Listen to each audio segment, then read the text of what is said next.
सर्दियों की सुबह और रात में कोहरा दिखना आम बात है। इससे विजिबिलिटी बेहद कम हो जाती है और रोड एक्सीडेंट भी बढ़ते हैं। पर क्या आप जानते हैं कि आखिर कोहरा क्यों पड़ता है? अगर नहीं तो चलिए हम आपको इस वीडियो में इसके पीछे की साइंस समझाने की कोशिश करते हैं।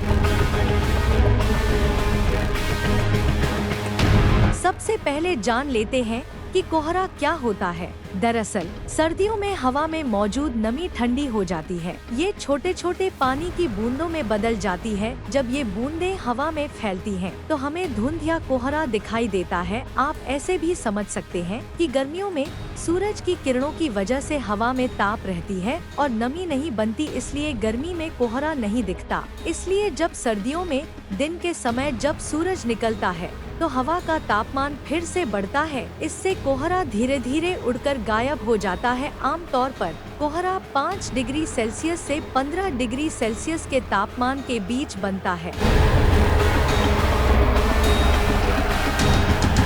जब ठंड की वजह से हवा में मौजूद नमी बूंदे में बदलती है तो कोहरा बनता है। इस प्रोसेस को कंडेंसेशन कहा जाता है। इन छोटी छोटी बूंदों का काउंट बेहद ज्यादा होता है। जब ये हवा में तैरती हैं, तो हमें कोहरा दिखाई देता है। भारत में खासकर दिल्ली और एनसीआर, पंजाब, हरियाणा, उत्तर प्रदेश, बिहार, उत्तराखंड, हिमाचल प्रदेश और राजस्थान में सर्दियों में लोगों को कोहरे का सामना करना पड़ता है। अब ये भी जान लेते हैं कि कोहरा क्यों बनता है। इसकी कई वजह है। चलिए एक एक करके सारे पॉइंट्स समझते हैं। दरअसल रात के समय या सुबह के समय जब तापमान बहुत कम हो जाता है तो हवा पानी की बूंदों में बदल जाती है। इसलिए सर्दियों में जब ठंड ज्यादा होती है तो कोहरा भी बढ़ जाता है।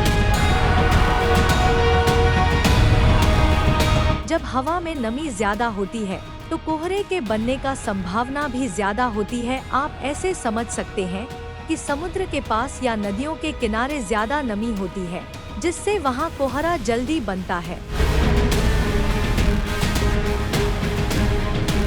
कुछ खास जगहों पर ठंडी हवा और ज्यादा नमी बनती है। यहाँ कोहरा ज्यादा देखने को मिलता है, जैसे पहाड़ी इलाकों या खेतों के पास। कोहरा की एक और वजह है पोल्यूशन। दरअसल जब हवा में पोल्यूटेंट होते हैं तो वो पानी की बूंदों के साथ मिलकर कोहरे को घना करते हैं। इसी वजह से कुछ जगहों पर कोहरा ज्यादा डेंस यानी घना होता है और विजिबिलिटी लो हो जाती है। कोहरा अधिकतर सर्दियों के मौसम में देखा जाता है और ये यातायात के लिए खतरनाक हो सकता है। गाड़ी चलाते समय कोहरे की वजह से ठीक से नहीं दिखता, जिससे रोड एक्सीडेंट हो सकते हैं। इसलिए कोहरे के दौरान ड्राइविंग में बहुत सावधानी बरतनी चाहिए। इसके अलावा कोहरे का आपकी सेहत पर भी असर पड़ता है, खासकर उन लोगों को जिन्हें सांस से जुड़ी समस्याएं हैं।